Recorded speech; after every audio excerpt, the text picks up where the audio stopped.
কিন্তু কি হয়েছে? 2014 সালে এদেশের কৃষকদেরকে ঠকিয়ে নরেন্দ্র মোদী দেশের 300টির বেশি জায়গাতে জনসভা করে বলেছেন, আমি যদি দেশ সেবা করার সুযোগ পাই, আমার মন্ত্রিসভার প্রথম সিদ্ধান্ত হবে ডক্টর স্বামীনাথন কমিশনের সুপারিশ অনুসারে কৃষকদের উৎপাদিত ফসলের ন্যায্য মূল্য দেওয়া। সেখানে একটা ফর্মুলা দিয়ে গেছেন, C2+50, অর্থাৎ উৎপাদন খরচের 1.5 গুণ। এখন নির্মলা সীতারামন এবার 11তম বাজেট পেশ করল, তার কোনো উল্লেখই নেই, তার কোনো বক্তব্যই নেই। আমাদের দেশে স্বাধীনতার পর এ দেশের গ্রামীণ জনগণ, তাদের জন্য যদি ন্যূনতম একটা আইন হয়ে থাকে যে সরাসরি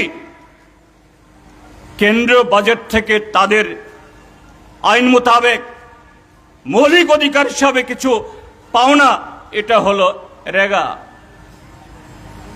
বছরে 100 দিনের কাজের গ্যারান্টি। এবং যে কাজ পাবেন, কাজ করবেন, বাজার দর হিসাবে তার মজুরিও বাড়বে, ওয়েজেসও বাড়বে।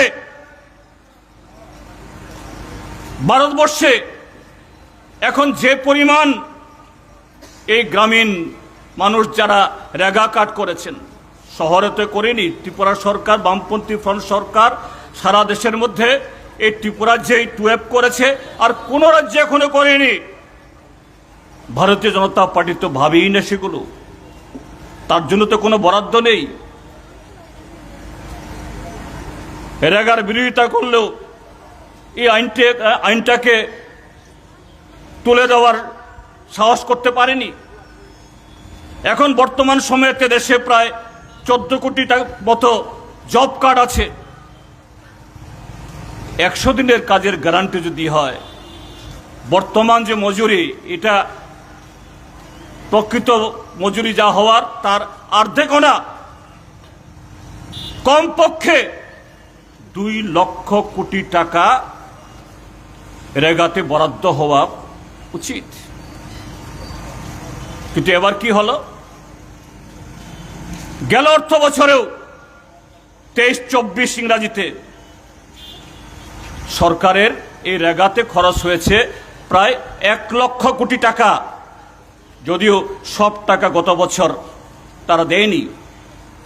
কয়েক হাজার কোটি টাকা এখনো বকেয়া পড়ে আছে।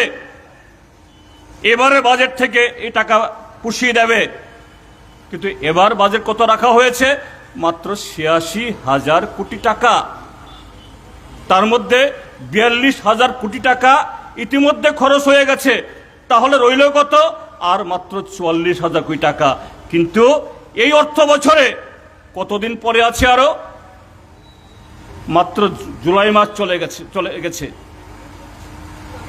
এপ্রিল, মে, জুন, জুলাই, আরো 8 মাস বাকি। আরো 8 মাস বাকি। 4 মাসে 42,000 কোটি টাকা খরচ হয়ে গেছে। গেল বছরের বকেয়া যদি দিয়ে দে, আরো যাবে। বাকি 8 মাস কিভাবে চলবে? তাহলে এই রেগাতে যদি 2 লক্ষ কোটি টাকা বাজেট হতো আইনের বিধান অনুসারে, এই টাকা যেত গ্রামে। এই টাকা গ্রামে যাওয়া মানে হলো এই টাকা সার্কুলেশন হতো বাজারে। গ্রামের মানুষ তো রেগার অর্থ পেয়ে ওই ব্যাংকে গিয়ে দৌড়ে টাকা জমাবে না, টাকা তুলবে। সেই টাকা তুলে খাবারের দোকানে যাবে, মুদির দোকানে যাবে, কাপড়ের দোকানে যাবে। সে টাকায় অন্যান্য গৃহস্থালী খরচ করবে। এভাবেই গ্রামীণ অর্থনীতি বিকশিত হতো। গ্রামে টাকা আসতো, ব্যবসা বাণিজ্য স্ফীত হতো, ব্যবসায়ীরা লাভবান হতো, আরো বেশি ব্যবসা হতো। আরো বেশি ব্যবসা হওয়া মানে হলো আরো বেশি যে যেখান থেকে পণ্য উৎপাদন হয় সেই সোর্সে অর্ডার যেত। এইভাবেই ভারতবর্ষে কলকারখানা আরো বাড়তো। এটা করেনি।